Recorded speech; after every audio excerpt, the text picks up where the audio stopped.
Have you ever wondered why someone can walk away from you, but still somehow never fully disappear from your life? Why do they leave in silence, act distant, and seem emotionally gone, only to reappear later as if nothing inside them ever truly shut down? And more importantly, why does it feel like you are the only one who is trying to make sense of something they themselves don't even understand? Because here is the truth most people never get told. Some people don't leave because they stopped caring. They leave because caring too much feels unsafe to them. And once you understand this one psychological truth, everything about their behavior starts to make sense in a completely different way. Before we go deeper, stay with this all the way to the end, because what you are about to learn is not just about why avoidant people come back, it is about what actually makes them stay for good. And most people destroy that chance without even realizing it. Now let's go deeper into something most people misread completely. When someone with an avoidant emotional pattern enters your life, the beginning often feels calm, even controlled. They may seem strong, independent, emotionally stable. They don't rush, they don't cling, and that can feel refreshing at first. But underneath that calm surface, something very different is happening. Avoidant individuals are not disconnected from emotion. In fact, they often feel things deeply, sometimes even more deeply than others, but their nervous system interprets emotional closeness differently. For them, closeness doesn't always feel like comfort. It can feel like pressure, like loss of control, like emotional overwhelm they don't know how to manage. So instead of leaning in when things get intense, they pull back. Not because they don't care, but because their mind is trying to protect them from what feels like emotional danger. And this is where the first misunderstanding begins. To you, their distance feels like rejection, but to them, their distance feels like survival. This is the psychology of emotional avoidance. It is not a lack of attachment, it is an overactivation of self-protection.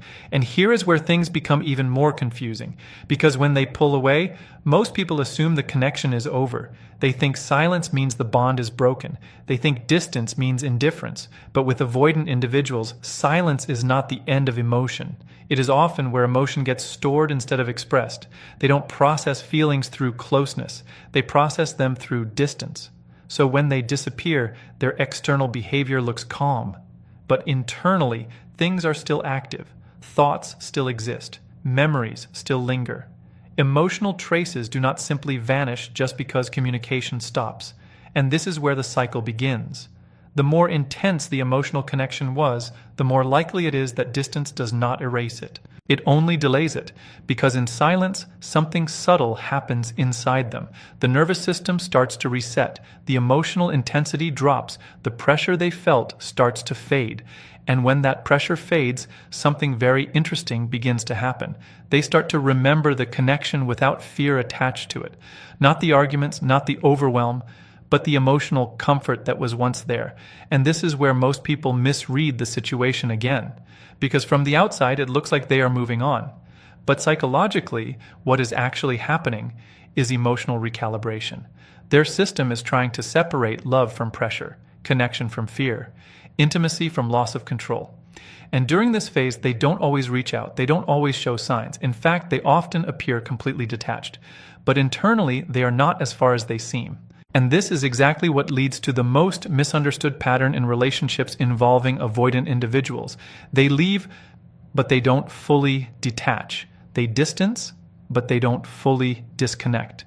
And because of this, there is always a possibility of return, but not for the reasons people think. They don't come back because they suddenly realize what they lost. They come back when their emotional system no longer perceives danger in the connection. And that difference is everything. Because love alone is not what pulls them back. Safety does. Familiarity does. And the absence of pressure does. This is why understanding the beginning of this cycle is so important. Because if you misread their departure, you will also misunderstand their return. And if you misunderstand their return, you will repeat the same emotional patterns that pushed them away in the first place. But there is something deeper happening beneath all of this, something most people never see. Avoidant individuals are often caught in an internal conflict between two forces. One part of them craves connection, and another part fears it. So when they get too close, fear wins.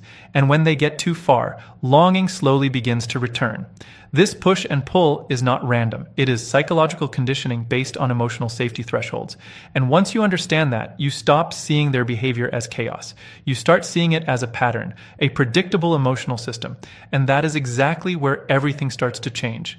Because what comes next in this cycle is not silence forever. It is not permanent disappearance. It is something far more complex. And in the next part, you will understand exactly what happens after they withdraw, and why the silence they create is never as final as it seems. Why does someone go completely quiet after feeling something so real? And what is actually happening inside their mind during that silence? Because from the outside, it looks like disinterest. It looks like emotional shutdown. It looks like they have moved on without a second thought. But psychologically, what is happening is far more layered than that. When an avoidant person steps away from emotional closeness, the first phase is not peace. It is not clarity. It is emotional overload reduction. Their system is trying to calm itself down after intensity. And once that intensity lowers, something unexpected begins. They start to think again. Not about commitment, not about decisions, but about emotional impressions that were left behind. This is where the second stage begins. It is quiet, slow, and almost invisible from the outside. They are not reaching out. They are not expressing anything. But internally, their mind is processing fragments of connection in a controlled way. This stage is often misunderstood because there are no obvious signs, no emotional messages, no visible attempts to reconnect. But absence of action does not mean absence of thought. In fact, this is the stage where memory becomes selective. Their mind begins to filter experiences differently. The emotional pressure that once made closeness feel overwhelming is no longer active. And without that pressure, memories start to feel lighter, safer, more approachable. And slowly, the emotional bond begins to resurface in a less threatening form. Not as something urgent, but as something familiar. This is important to understand because familiarity is one of the strongest emotional triggers in human psychology. The brain naturally returns to what feels known, especially when fear is no longer attached to it. So while they appear distant, something internal is shifting. They begin to observe life without the emotional weight they once felt. And in that observation, small emotional gaps start to form. Moments of curiosity appear. Thoughts become less defensive. They do not say anything. But they are no longer fully detached. This is the hidden part most people never see, because avoidant individuals rarely process emotion through expression. They process it through mental replay, through silent reflection, through internal comparison. They begin asking themselves questions, even if they never voice them. Was that connection really as intense as it felt? Was the discomfort permanent or just situational? Why does it still come to mind when everything is supposed to be over? These questions are not conscious decisions. They arise naturally when emotional systems start to stabilize. And as this happens, something subtle shifts. The emotional memory of the person they stepped away from starts to separate from the emotional discomfort they once felt. This separation is crucial because now they are no longer associating the connection with pressure alone.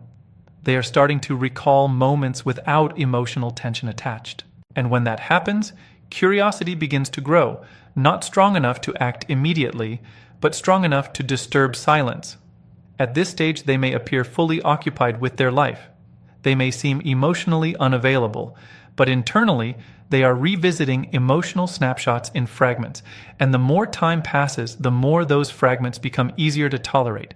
This is where inner conflict begins to build. One part of their mind tells them to stay distant, to avoid repeating emotional discomfort, to maintain control. But another part starts questioning whether distance was actually necessary. This is not a dramatic shift. It is not sudden realization. It is a slow psychological balancing process between fear and attachment. And during this balancing process, emotional resistance weakens slightly, not enough to change behavior immediately, but enough to open a possibility. This is also the stage where silence starts to feel different. At first, silence was relief. It created space. It reduced emotional pressure. But over time, silence can also become reflective, and reflection brings awareness. Awareness brings comparison, and comparison brings internal tension. They begin to compare emotional neutrality with emotional experience, and even if they do not admit it, emotional experience often feels more meaningful than emotional absence. This does not mean they are ready to return. It simply means the emotional system is no longer fully closed. And this is where many misunderstandings happen. Because from the outside, nothing has changed. There are no messages, no signals, no visible movement, but internally, the door is no longer locked. It is only closed. And a closed door can still be opened under the right conditions. At this point, emotional memory becomes the key driver. Not logic, not planning, not intention, memory. The human mind does not easily erase emotional imprint, especially when it was once paired with connection and vulnerability. So even in silence, emotional traces continue to exist in background processing, and over time, those traces become harder to ignore. They start to appear during quiet moments, during low stimulation periods, during emotional rest, and this is when the possibility of return begins to form naturally, not as action, but as thought.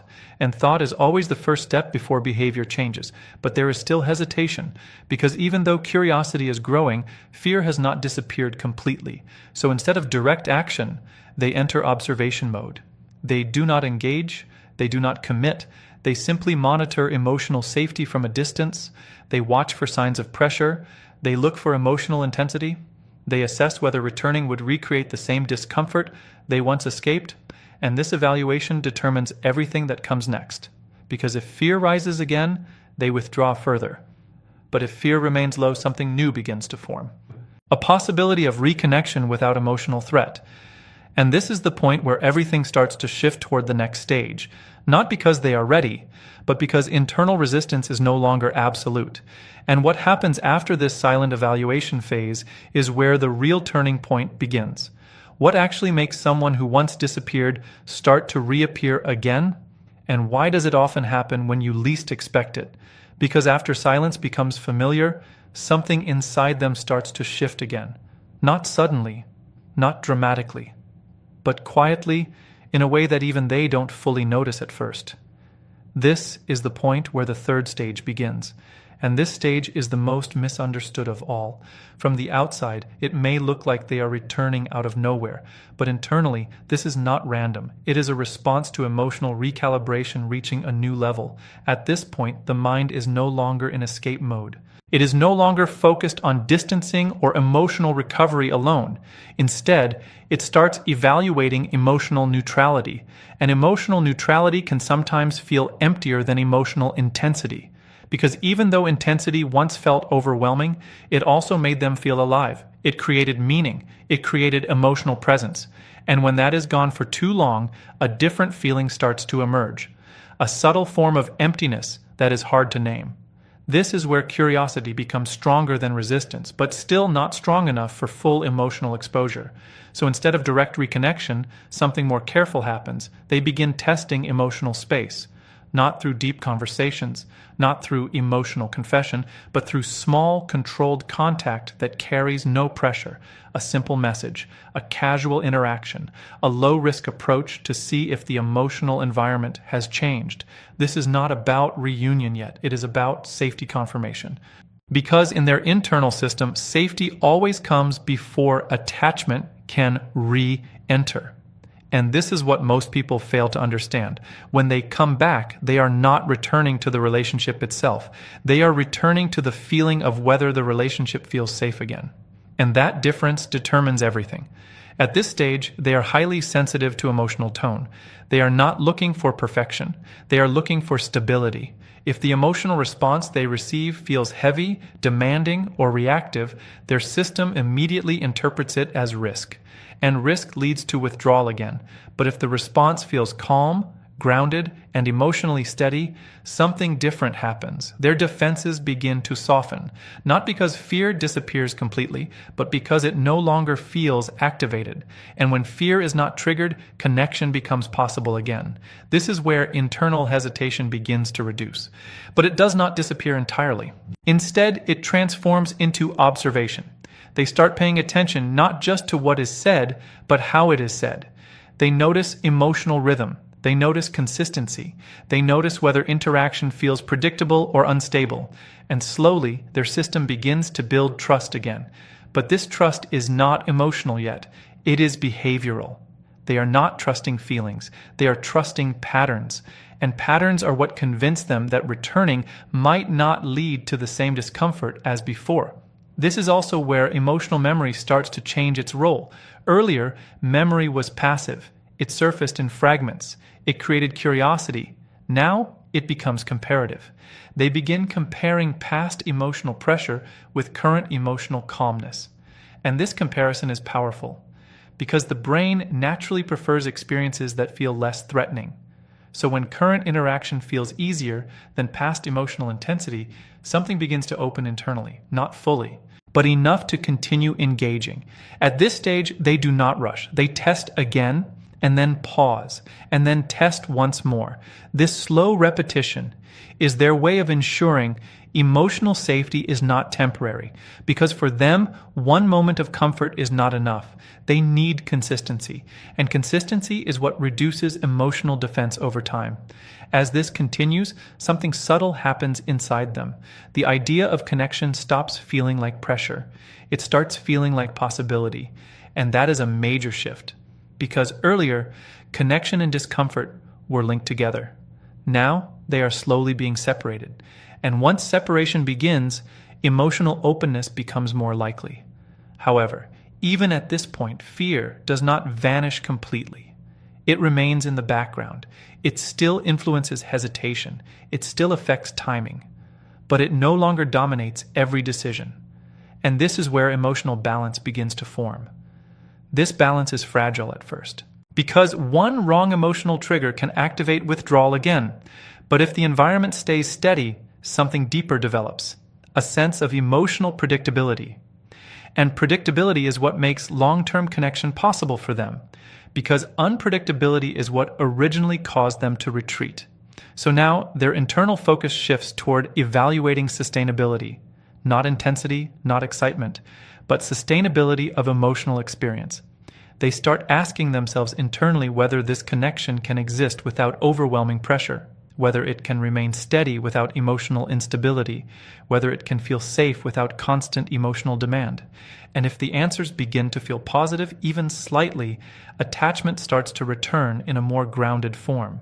This is no longer curiosity alone. It becomes emotional re-engagement, but still controlled, still careful, still measured. They do not jump back into full connection immediately. Instead, they increase interaction gradually. They extend presence slowly. They allow themselves to stay a little longer each time. And with each extension, emotional tolerance grows until eventually being present no longer feels like risk. It feels natural again. And this is where the real turning point happens, because once presence becomes comfortable, avoidance loses its purpose. There is no longer a need to escape. There is no longer a need to protect against emotional closeness. And what replaces it is something much more stable, a willingness to stay without pressure. But this stability does not come from words or promises. It comes from repeated emotional safety experiences. And once that foundation is strong enough, something very rare begins to happen. They stop questioning whether to stay and start experiencing what it feels like to stay without fear. This is the final shift before real emotional commitment can exist.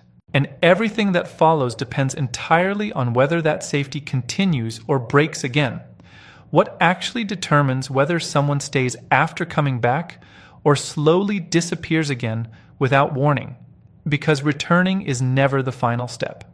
It is only the beginning of a much more delicate phase.